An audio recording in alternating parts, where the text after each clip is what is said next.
I thought I was dreaming when I tried to log in and I saw the words, "Can't find your Google account." For a moment I froze. My heart sank. Everything I had worked for, my YouTube channel, my income, my future, was gone. Deleted. And the worst part? The person who did it was the one I trusted most. My wife. My name is Daniel, I'm 34 years old, and for the past 3 years, YouTube was my only source of income. Let me take you back to where it all began. 3 years ago, I was just another corporate drone, sitting in a gray cubicle watching the clock tick toward another meaningless day. I had a decent salary, benefits, the whole package that society tells you should make you happy. But I was dying inside, slowly suffocating under the weight of a job I despised. That's when I discovered my passion for storytelling through video. It started as a hobby, weekend projects where I'd explore abandoned buildings, urban legends, and forgotten histories. I called my channel Forgotten Echoes, and what began as a creative outlet became something much more powerful. My audience grew from 10 subscribers to 100, then 1,000, then 10,000. The breakthrough came during my second year. A video I made about a haunted asylum in our town went viral, pulling in over 2 million views in a single week. The ad revenue, sponsorship offers, and Patreon donations started pouring in. For the first time in my life, I was making money doing something I actually loved. That's when I made the decision that would change everything. I quit my corporate job. Are you insane? Sarah, my wife of 7 years, had screamed when I told her, "You're going to throw away a stable career for some internet hobby?" But I proved her wrong. Within 6 months, I was earning more from YouTube than I ever had in my corporate position. My subscriber count hit 500,000, then 750,000. Brand deals rolled in from tech companies, travel agencies, and streaming platforms. I was living my dream, and the financial security was better than anything I'd experienced in traditional employment. Sarah seemed to accept it eventually. She even appeared in a few videos, charming my audience with her wit and beauty. The comment section would flood with praise. "You two are relationship goals, and Sarah is the perfect co-host." I thought we were building something together, a shared future built on my newfound success. But beneath the surface something was rotting. The first sign came 6 months ago. I noticed Sarah going through my phone when she thought I was asleep. When I confronted her, she claimed she was just curious about my work. Then came the questions, always delivered with a smile but sharp underneath. "Who's this Emma person who keeps commenting on your videos? Why do you need to travel so much for content? How much money are you really making from this?" I tried to be transparent. I showed her the analytics, the revenue reports, the business emails. But transparency only seemed to feed her suspicions. She became convinced that my success was hiding something darker, that I was cheating, that I was lying about my income, that my late-night editing sessions were actually secret meetings with other women. The paranoia consumed her. She started demanding access to all my accounts, insisting it was about partnership and trust. Like a fool, I gave her everything. My email passwords, my social media logins, and yes, my Google account credentials. "If we're married, we shouldn't have secrets," she'd said, and I believed her. I trusted her with the keys to my kingdom.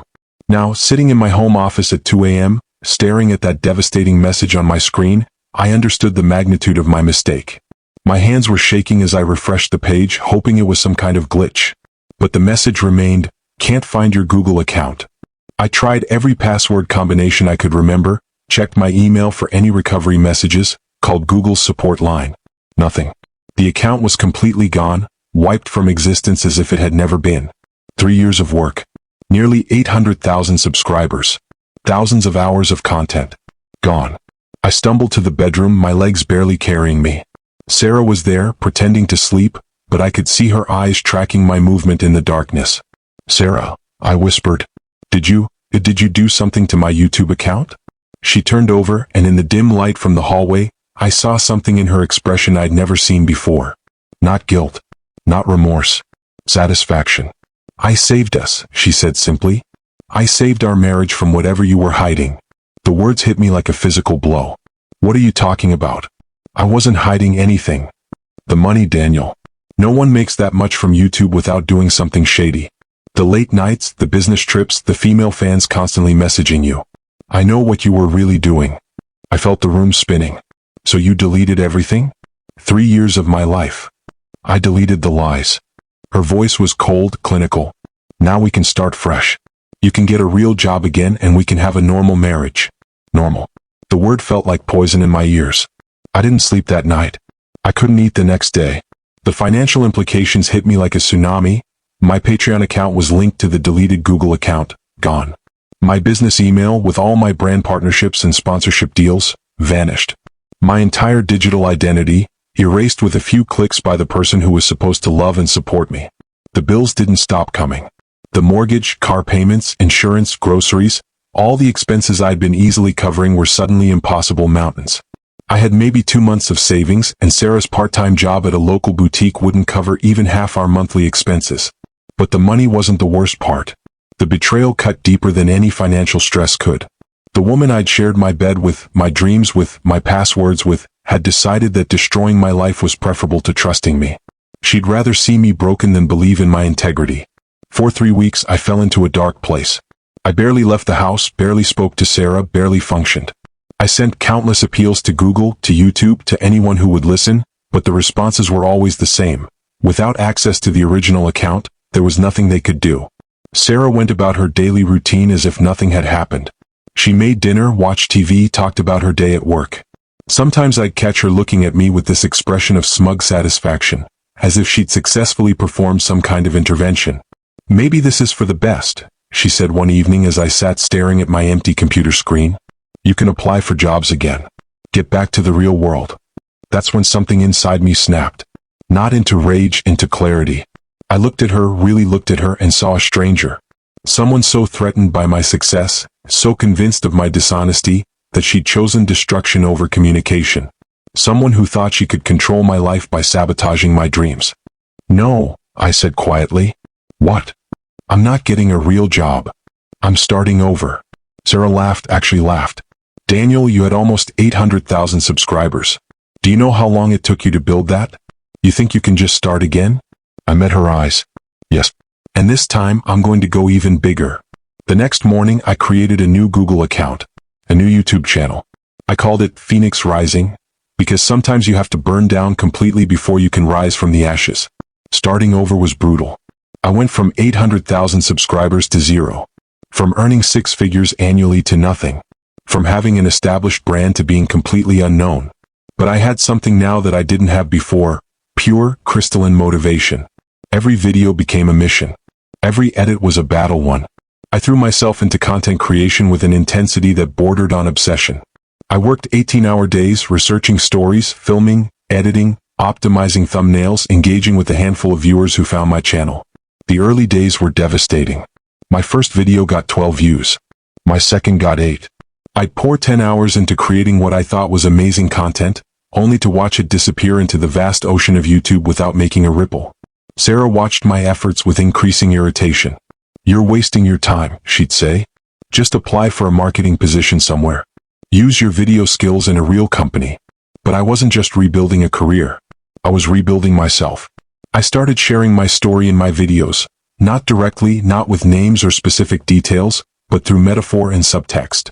I talked about betrayal, about starting over, about the fire that drives you when everything you've built gets torn down. My audience was small, but they were engaged, commenting with their own stories of setbacks and comebacks. 3 months in, I had 1,200 subscribers. Not impressive, but growing steadily. I was making maybe $50 a month. Enough to buy groceries, but nowhere near enough to pay our bills. I had to borrow money from my brother to keep us afloat, a humiliation that Sarah made sure to remind me of daily. "Your pride project is going to bankrupt us," she'd say. "When are you going to admit this was a mistake?" But I kept pushing. 6 months in, I hit 5,000 subscribers. 8 months, 15,000. The growth was slow but consistent, and I could feel momentum building. My production quality was better than it had ever been on my old channel. The betrayal had sharpened my storytelling, given my content an edge it hadn't possessed before. That's when everything changed. I was working on a video about urban exploration, specifically about how sometimes you have to venture into dark, abandoned places to find something worth preserving. It was a metaphor, obviously, for my own journey. I'd spent hours crafting the narrative, weaving together footage of a crumbling theater with voiceover about resilience and rebirth. I posted it on a Tuesday night, like always, and went to bed hoping it might crack 1,000 views. When I woke up, my phone was exploding with notifications. The video had 50,000 views. Then 100,000. By noon, it was approaching 500,000, and the comment section was going insane. This gave me chills. I needed to hear this today. Whoever made this understands what real struggle feels like. But buried in the comments was one that made my heart stop. This is incredible storytelling. The raw emotion behind this narrative is something special. I'd love to connect with the creator. Marcus Chin, the actor. The guy who'd starred in 3 of the biggest Netflix series of the past 5 years, with over 20 million followers across all platforms. I stared at the comment for 10 minutes, convinced it was fake. Then I checked his verified account. It was really him. Within an hour, he'd shared my video on his Instagram story with the caption, "This creator gets it. Sometimes you have to tear down everything to build something real." My subscriber count started climbing like a rocket. 20,000, 30,000, 50,000. The video hit 1 million views in 24 hours, and my subscriber count was growing by thousands every hour. But Marcus Chin wasn't finished. 2 days later, he posted a full Instagram video. Him speaking directly to the camera about my content, about the power of storytelling that comes from genuine experience, about how rare it was to find creators who weren't just chasing trends but sharing real human truth. "I don't know who Phoenix Rising is," he said to his millions of followers, "but this person understands something about resilience that most people never will. Go watch their content. Support storytellers who aren't afraid to bare their souls." The flood that followed was biblical. Within a week, I had 200,000 subscribers. Brand emails started pouring in faster than I could read them. Sponsorship offers, collaboration requests, speaking opportunities, everything I'd lost came roaring back, multiplied. But the best part was watching Sarah's face as my success became undeniable. She tried to act supportive, of course. Suddenly she was interested in my work again, asking about my income, suggesting ways she could help with the channel. But I saw through it. She was terrified, not of my failure anymore, but of my success. Success that she had no hand in creating, no control over, no ability to destroy. "This is amazing, honey," she said one evening as I showed her the analytics. "We should celebrate. Maybe I could appear in some videos again?" I looked at her with the same cold expression she'd given me that night 8 months ago. "I don't think that would be appropriate," I said. "This channel is about authenticity. About overcoming betrayal. Your presence might confuse the message." She went pale. She knew. She knew that I knew exactly who she was and what she'd done. And she knew that this time I held all the cards. Within 6 months of Marcus Chen's endorsement, Phoenix Rising had 850,000 subscribers. More than my original channel had ever reached. The revenue was extraordinary. Sponsorship deals worth more than my old corporate salary, a Patreon bringing in 6 figures annually, merchandise sales, and speaking engagements at conferences and universities. I was invited to YouTube's Creator Summit. Tech companies were flying me to their headquarters to discuss partnership opportunities. A streaming platform offered me a deal for an original series. Sarah watched it all with growing desperation. She destroyed what she thought was my only path to success, only to watch me build something even greater. The woman who'd convinced herself that she was saving our marriage had actually revealed its true nature. She was terrified of my success because she couldn't control it. The final blow came on our 7th wedding anniversary. I'd been planning it for months. "I have something to tell you," I said over dinner at the expensive restaurant she'd chosen. Her eyes lit up with what looked like hope. Maybe she thought I was ready to forgive, to let her back into my success story. "I'm filing for divorce," I said simply. The words hung in the air like smoke. Sarah's fork clattered to her plate. "What?" "Daniel, we can work through this. Your channel is doing amazing now. We're financially stable again. We can." "Sarah," I interrupted, "you deleted 3 years of my work because you didn't trust me. You tried to destroy my dreams because you were convinced I was lying to you. You chose sabotage over communication, destruction over faith." "I was scared," she whispered. "I thought. I know what you thought. And I know who you really are now." I leaned back in my chair. "I'm not angry anymore. Actually, I should probably thank you." "Thank me?" "You forced me to find out what I was really capable of. When you deleted my old channel, you thought you were ending my story. Instead, you gave me the material for a much better one." I pulled out my phone and showed her my latest video, the one I'd posted that morning. The title read, "How Betrayal Made Me Stronger, My Story of Starting Over." 2 million views in 8 hours, I said. The most successful video I've ever made. It's all about overcoming betrayal, about what happens when the person closest to you tries to destroy your dreams. The audience loves it. They're calling it inspiring.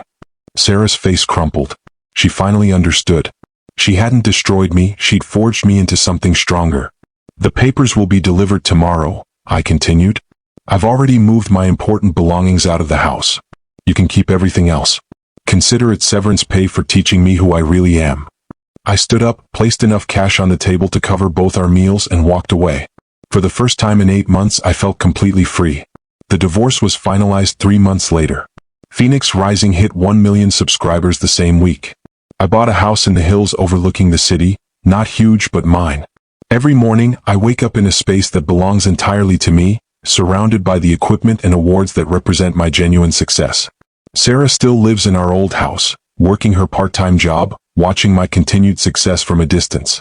I hear through mutual friends that she tells people her version of the story, that I became obsessed with fame, that success changed me, that she's better off without me. Maybe she even believes it. I don't hate her anymore. How can you hate someone who accidentally gave you the greatest gift of your life?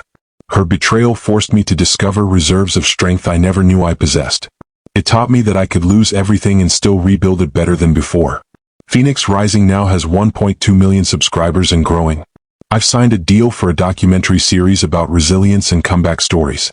I speak at conferences about entrepreneurship and creative recovery. My story has become a case study in business schools about turning setbacks into comebacks. But the real victory isn't the numbers or the money or the recognition. The real victory is this. Every morning when I wake up, I look in the mirror and see someone who refused to stay defeated. Someone who took the worst thing that ever happened to him and transformed it into the foundation for something greater. Sarah thought she was destroying my future. Instead, she was clearing the ground for me to build a better one. They say success is the best revenge, and they're right. But not in the way most people think. It's not about making someone who hurt you feel bad, though that can be a satisfying side effect. It's about proving to yourself that you're bigger than your worst moments, stronger than your deepest wounds, more resilient than your greatest fears. Every video I make, every subscriber who finds my content, every brand that wants to partner with me, it's all proof that Sarah's worst nightmare came true. Not that I was lying or cheating or hiding something dark. Her worst nightmare was that I was exactly who I said I was. Someone capable of extraordinary things, someone she couldn't control, someone who would rise no matter how many times she tried to cut me down. The best revenge isn't getting even. It's getting better. And I've never been better in my life.